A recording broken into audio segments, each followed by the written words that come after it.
네, 오늘 하나님의 말씀은 거룩하게 하시는 그리스도의 성령이라는 제목으로 갈라디아서 5장 말씀 함께 나누겠습니다.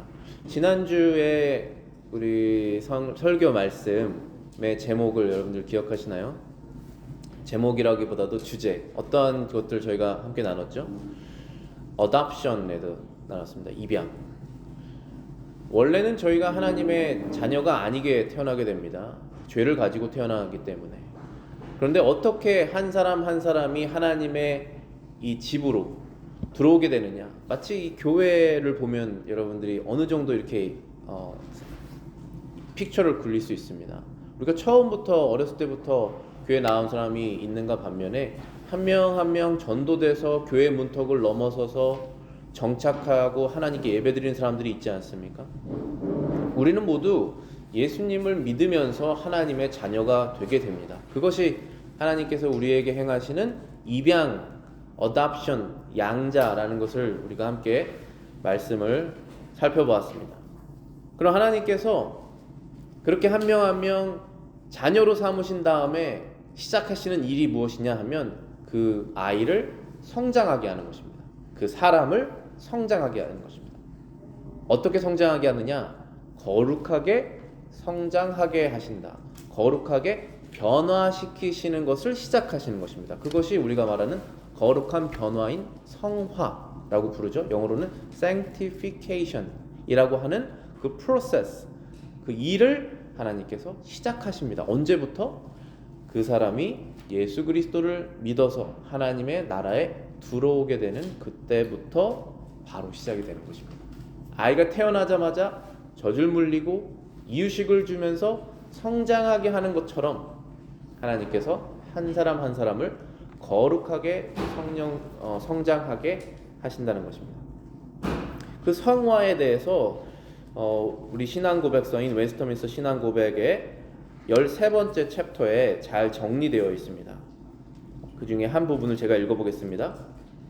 효력 있게 부르심을 받고 거듭난 자들은 그들 속에 새 마음과 새 영이 창조되었다. 자, 여기까지만 보면 이 사람의 마음 속에 새 마음과 새 영이 창조되었다는 것입니다. 어두운 가운데 빛이 있으라라고 하신 하나님께서 예수 그리스도를 믿는 그 믿음을 마음속에 create, 창조하셨습니다. 그전에는 없었습니다. 그전에는 한 번도 가져본 적이 없었습니다. 그런데 창조되었습니다. 그것이 사실이죠. 그렇기 때문에 그리스도의 죽으심과 부활의 덕을 통해 그들 속에 거하는 그의 말씀과 성령에 의해 실제적으로 거룩해진다라고 요약하고 있습니다. 우리가 하나님을 믿는 것, 하나님의 자녀가 되어서 거듭났다는 것은 그리스도의 죽으심과 부활과 직접적으로 연결이 되어 있죠. 그리스도께서 나를 위해서 죽으셨다는 것을 우리가 마음으로 믿지 않고서는 사람이 거듭날 수가 없습니다. 그러나 그 사람이 그것을 믿게 됐다면 그것은 거듭났기 때문에 믿게 된 것입니다. 그 거듭나게 된 것은 하나님의 성령으로 하시는 것입니다. 부활하셨다는 것을 믿지 않고서는 우리가 어떻게 영원한 생명을 바라볼 수 있겠습니까? 이 땅에서만 바라보는 수밖에 없지 않겠습니까? 그건 하나의 종교죠. 하나의 종교 생활을 하여서 내가 이 땅에서의 필요를 채우자는 것은 종교 생활입니다. 기독교라는 것은 당연히 종교이지만 종교로 끝나는 것이 아니라 영원한 생명이신 예수 그리스도를 바라보면서 우리가 주일 아침에 모여서 예배드리는 것이 아니겠습니까? 그 예수님의 부활, 예수님의 죽음을 통하여서 우리는 거룩해지는 것입니다. 그런데 조금 더 구체적으로 이 신앙고백에서 어떻게 정의했냐면은 그분의 말씀과 그분의 성령에 의해서 실제적으로 거룩해진다라고 했습니다. 자, 우리가 어떻게 거룩해집니까? 하나님의 말씀과 하나님의 성령으로 거룩해진다라는 것입니다. 거룩해진다라는 뜻은 무엇이냐 하면 이어서 설명하고 있습니다. 죄의 통치가 파괴되고 그 정욕들은 점점 약해지며 억제된다. 그 전까지는 우리가 통치를 받은 것처럼 이거 하지 않으면 안 돼, 나는 절대로 이것을 포기하지 못해 했던 그 죄의 통치권 아래 살았다면 이제는 그것이 필요 없게 되는, 그것이 없어도 되는, 그것을 원하지 않는 상태로 조금씩 변해간다는 것입니다. 약해진다는 것입니다. 그래서 우리가 쉽게 이런 말을 하잖아요. 아직도 너무 강하다. 아직도 나이가 좀 더 들어야 된다. 아직도 힘이 좀 빠져야 된다. 다 포기하고 예수님께로 나올 때가 있겠지 라고 말하고 있지 않습니까? 우리가 전도하고 싶은 대상이 변하지 않을 때 우리도 똑같은 것이죠. 우리도 아직도 거듭났지만 마음속에 남아있는 우리의 욕심들, 끝까지 놓고 싶지 않은 것들이 점점 더 약해지며 억제되고 된다는 것이죠. 그것이 거룩하게 변화되는 것입니다. 또 여기 신앙고백서에서 이어서 이렇게 말합니다. 구원적 은혜 안에서 점점 살아난다. 강해진다. 참된 거룩을 실천하게 되는데 참된 거룩이 없이는 아무도 주를 보지 못할 것이다. 그러니까 사람이 태어났는데 성장이 없다면 그것은 죽어 있는 것이죠. 물론 우리가 이 거룩한 변화가 과연 내 삶에서 일어나고 있는가, 너무나 회의적이게 될 수가 있고 슬픔을 우리가 느낄 수 있습니다. 너무나 성장이 없는 것 같아서 우리 스스로가. 그러나 반드시 거듭난 사람은 거룩하게 성장하게 되어 있습니다. 업 앤 다운이 있지만 평균적으로 보면 쭉 성장하고 있습니다. 아이들 바라볼 때 오랜만에 봤을 때 너무 많이 자랐다라고 느끼는 것처럼 자라는 것이 보이지 않지만 하루하루는 우리는 반드시 성장하게 되어 있습니다. 만약에 이러한 성장이 전혀 없다, 그렇다면 그는 주를 보지 못할 것이다 라고 말하는 것입니다. 전혀 없을 수 없다는 것이죠. 하나님께서 선택하셔서 부르시고 거듭나게 하시는 분들은 반드시 이러한 성화의 과정을 거치게 된다라는 것입니다. 그래서 오늘 본문의 말씀을 다시 한번 보시면은 이렇게 되어 있습니다. 갈라디아서 5장 16절에 내가 이르노니 너희는 성령을 따라 행하라. 그리하면 육체의 욕심을 이루지 아니하리라. 여기서 성령을 따라서 행하라라고 하는 것이 살아라라고 하는 뜻입니다. 영어로는 walk in the spirit이라고 되어 있습니다. 이 walk라는 것이 산다는 뜻입니다. 성령을 따라서 순간순간을 살아라. 그리하면 육체의 욕심을 이루지 아니할 것이다. 그러니까 우리의 목적이 무엇입니까? 우리의 목적은 육체의 욕심을 이루지 않는 것입니다. 하나님께서 원하시는 것을 행하는 것이 우리의 목적입니다. 그러려면 하나님의 영을 따라서 살으라 라고 말씀하시는 것이죠. 육체의 욕심이라는 것이 무엇입니까? 옛사람, 거듭나기 전에 우리가 원했던 것들, 하나님과는 상관이 없는 것들, 예수 그리스도를 위하여서 선택하지 않은 것들, 거듭나기 전에 우리의 생활의 방식에선 원하는 것들을 이제는 이루지 말아라. 그러려면 하나님의 성령으로 살아라 라고 말씀하신 것입니다. 같은 장 24절에 이렇게 되어 있습니다. 그리스도 예수의 사람들은 육체와 함께 그 정욕과 탐심을 십자가에 못 박았느니라.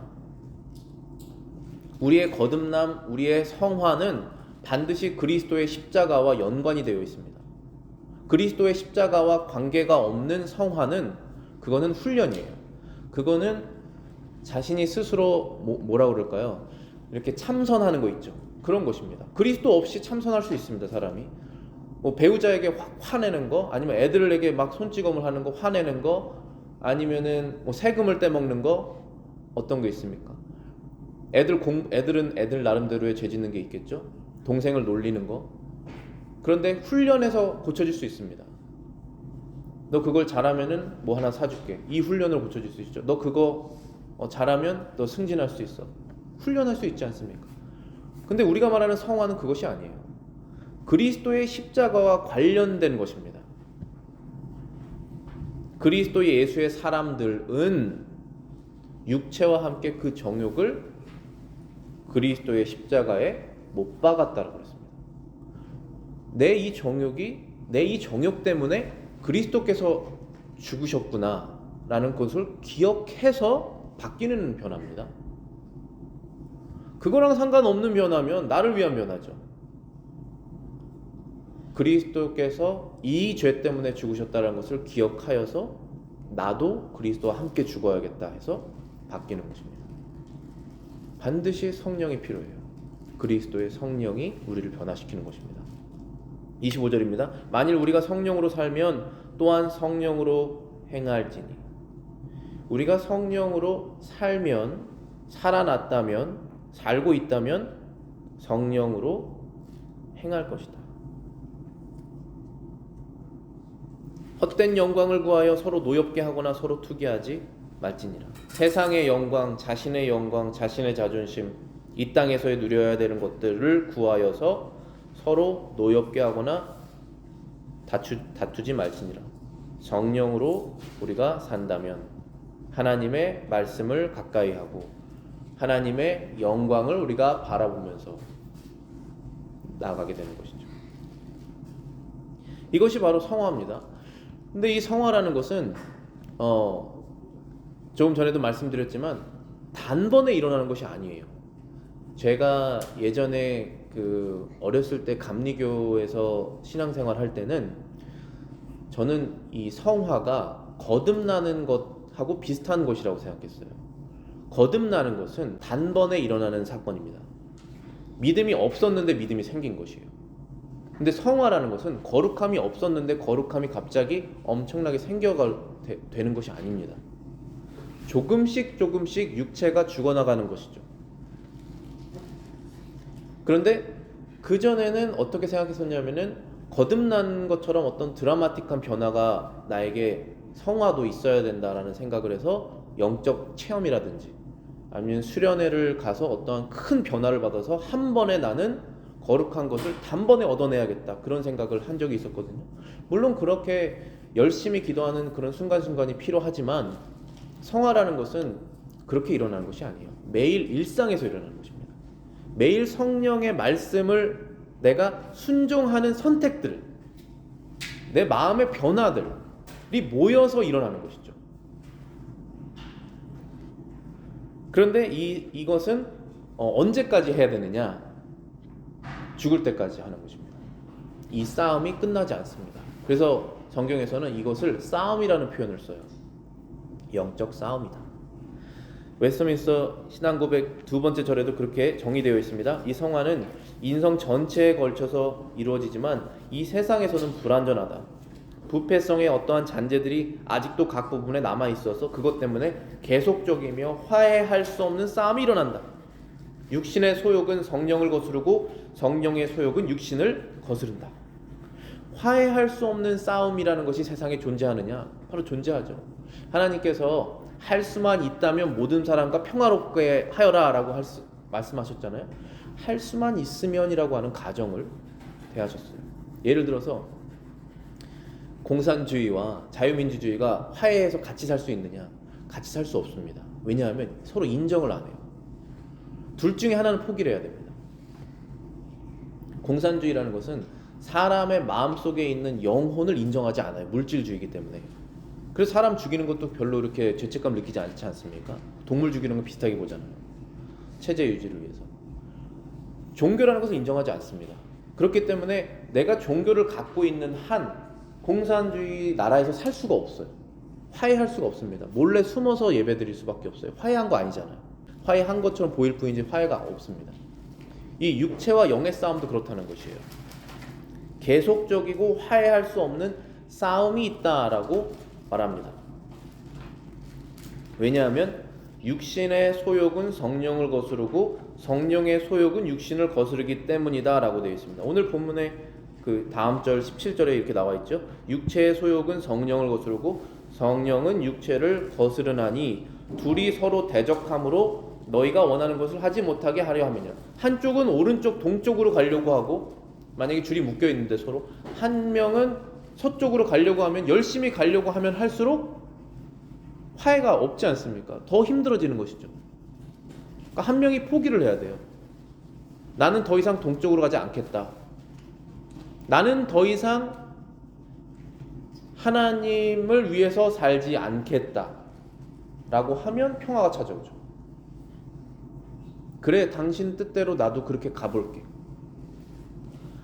그런데 한 명이 나는 절대로 이것은 포기하지 못해 라고 하면 계속 화해할 수 없는 싸움이 지속되는 것이죠. 근데 여기서 싸움은 영적 싸움이에요. 진짜 치고받고 하는 싸움이 아닙니다.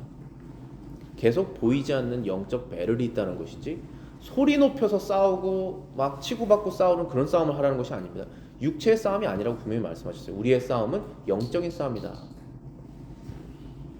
그런데 그 싸움이 거부할 수 없이 계속적이고 끝까지 간다는 사실은 당연한 것이다 라는 것이죠.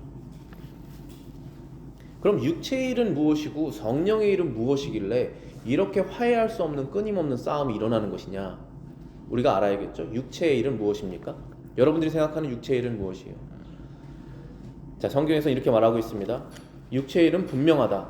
곧 음행과 더러운 것과 호색과 우상 숭배와 주술과 원수 맺는 것과 분쟁과 시기와 분냄과 당짓는 것과 분열함과 이단과 투기와 술취함과 방탕함이니 그와 같은 것들이라.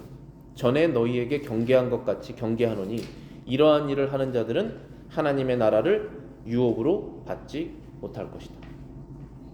자, 이러한 일을 한 번이라도 하면 하나님의 나라를 받지 못할 것이다 라고 말씀하시는 것이 아닙니다.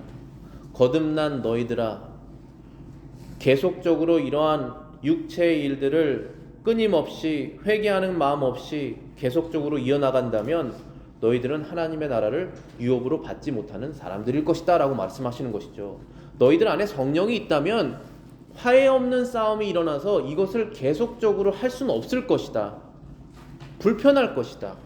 회개하는 마음으로 하나님께서 이끌어 가실 것이다. 아니면 하지 못하도록 하나님께서 상황을 만들어내실 것이다 라고 말씀하시는 것이죠.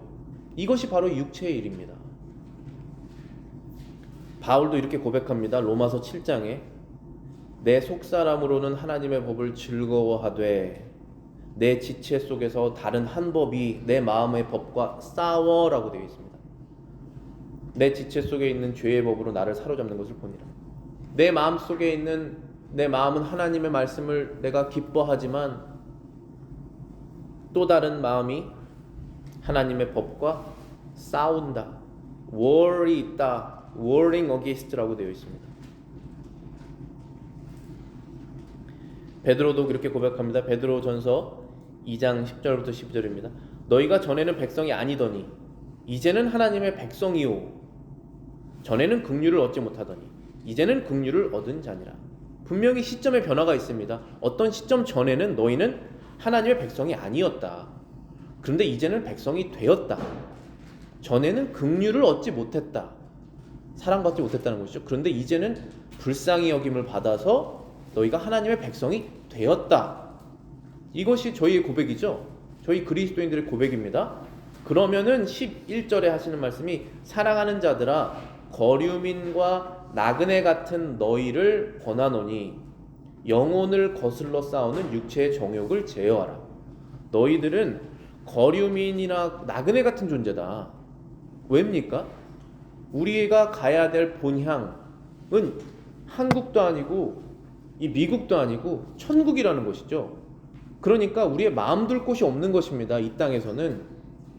그래서 너희들은 이방인 같고 거류민 같고 나그네 같은 사람들인데 나도 그렇고 너희들도 그렇다 사랑하는 자들아 이렇게 말하는 것이죠. 베드로가. 그러니 내가 너희를 권하노니 영혼을 거슬러 싸우는 육체의 정욕을 제어하라. 너희가 이 땅에서 정착하려고 뭔가를 이뤄내려고 너희가 하나님과 관계없이 하는 것들, 그것들이 너희를 계속 정욕을 불러일으킬 것인데 그것과 싸우는 너희들의 영혼과 거슬러 싸우는 육체의 정욕을 어떻게 하라고 그랬습니까? 제어하라. 자, 제어하라. 제어할 능력이 없는데 제어하라고 어떻게 저한테 얘기하십니까?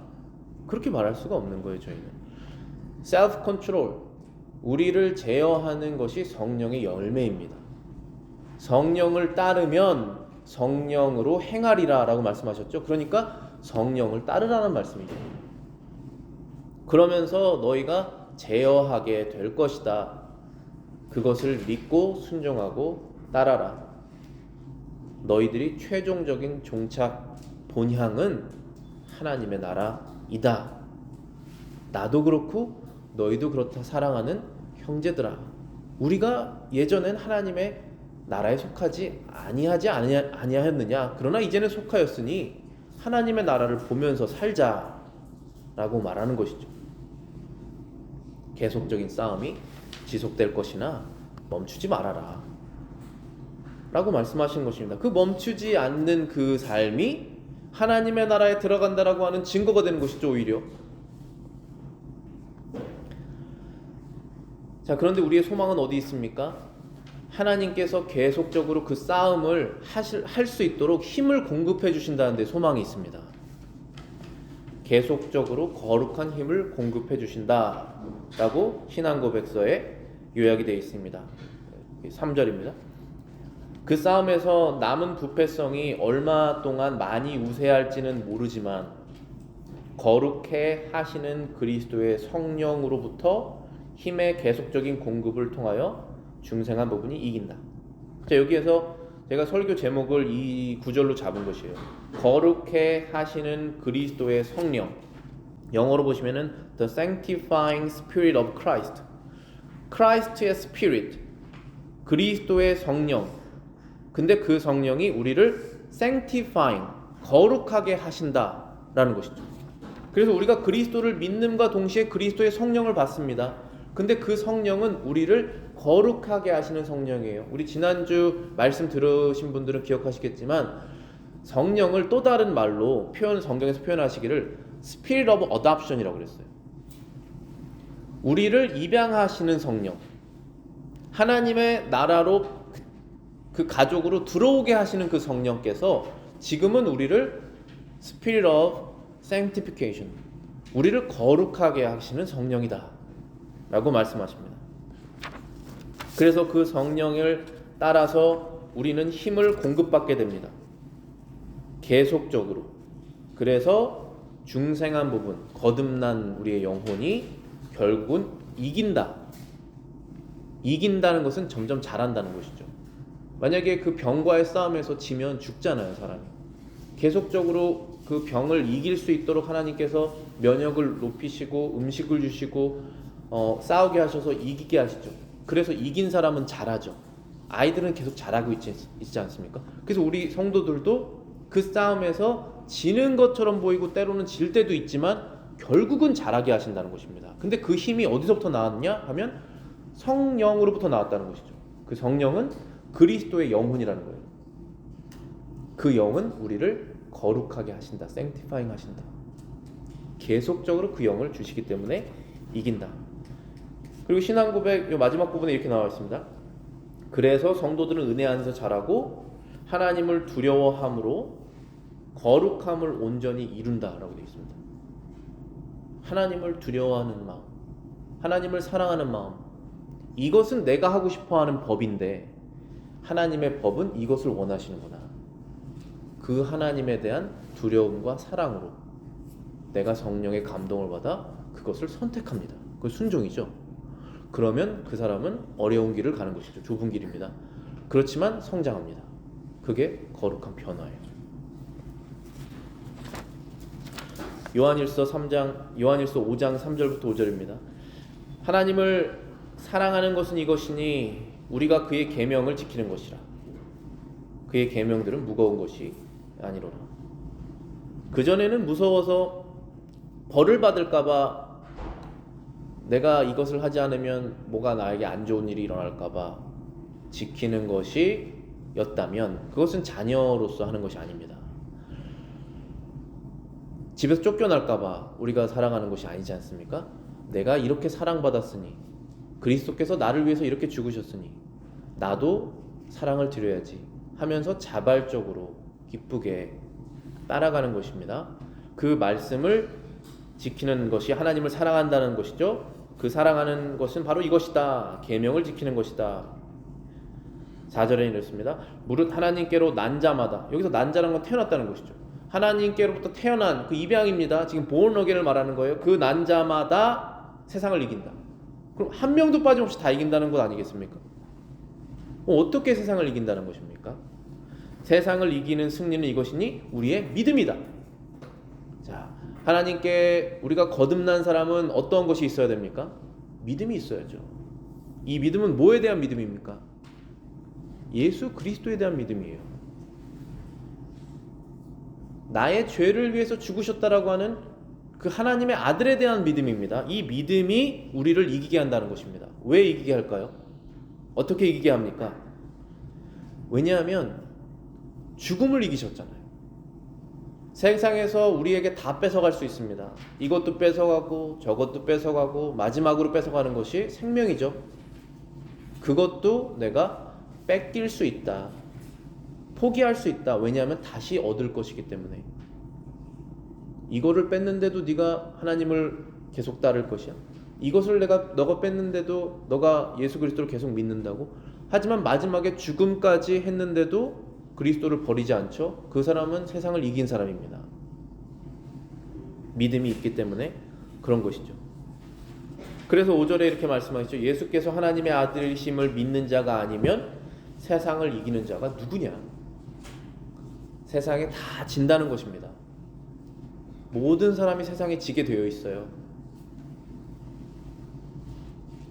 그러나 예수 그리스도께서 하나님의 아들이심을 믿는 자 모든 사람들은 세상을 이긴 것이다 라고 말씀하시는 것입니다. 그러면 그 사람들은 이제 세상의 것들을 포기하며 영적인 것들을 열매를 맺을 수가 있게 됩니다.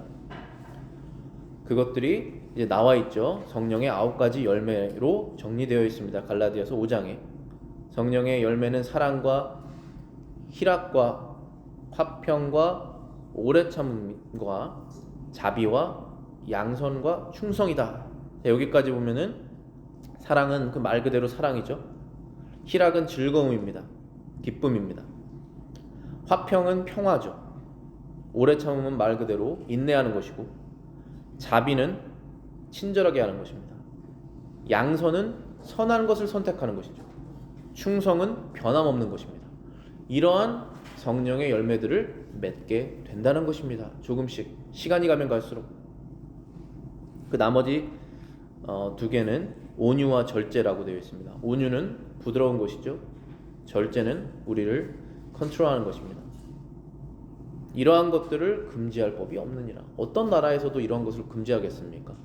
이러한 말씀대로 성령의 열매를 맺고 사는 사람들은 세상 어디를 가든지 환영받겠죠.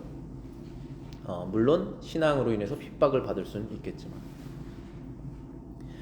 그것이 우리를 거듭나게 하신 하나님의 거룩하게 하시는 그러한 과정 중에 있는 것입니다. 말씀을 마치면서 2가지를 우리가 생각해 보길 원합니다. 첫 번째는 우리가 지금 거듭난 후로 여러분들이 얼마나 오래 그 시간 사셨는지 다 다르겠지만, 지금까지 하나님께서 우리와 함께 하셨던 사실은 변함이 없죠. 지금까지 우리를 거룩하게 변화하도록 도우신 하나님께서 올해 2024년에도 동일하게 일하실 것입니다. 계속적으로 거룩하게 하시는 그리스도의 성령을 우리에게 부어주실 것이에요. 그러니까 우리가 그 사실을 믿어야 됩니다. 반드시 나는 그리스도의 거룩하게 하시는 힘을 공급받을 것이다. 그러므로 세상에 대한 두려움이 사라지는 것이죠. 어려운 상황이 나에게 오는 것을, 하나님 말씀 순종하기 참 어려운 상황이 우리에 올 수 있지 않습니까? 그것에 대한 두려움을 이미 없애고 시작하는 것이죠. 그러면 더 자유롭게 우리가 그 상황을 맞아들일 수 있잖아요. 반드시 함께 하실 것이다. 우리가 그것을 기억해야 되고, 2번째는 매일 성령께서 주시는 거룩하게 하시는 힘을 받아서 성령의 인도하심을 따라 하나님의 말씀을 기쁘게 순종해야 된다.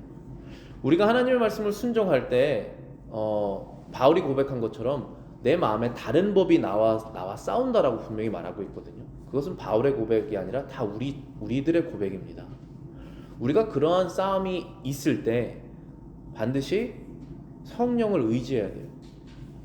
우리 스스로 어떠한 방법을 찾아내면 안 됩니다. 우리 스스로 어떤 계산적인 방법들, 인본주의적인 방법들을 만들어내면 그거 한 것처럼 보여요.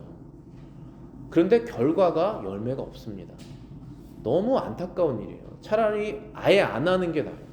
그것을 했는데 너무 손해를 봐요. 그러니까 차라리 우리는 성령께서 주시는 힘을 의지하여서 말이면 말, 생각이면 생각, 계획이면 계획 하는 것입니다. 그러면 우리는 하나님 말씀 순종할 수 있을 거예요. 기쁘게 순종하게 되고 열매를 맺게 될 것입니다. 기도하고 마치겠습니다.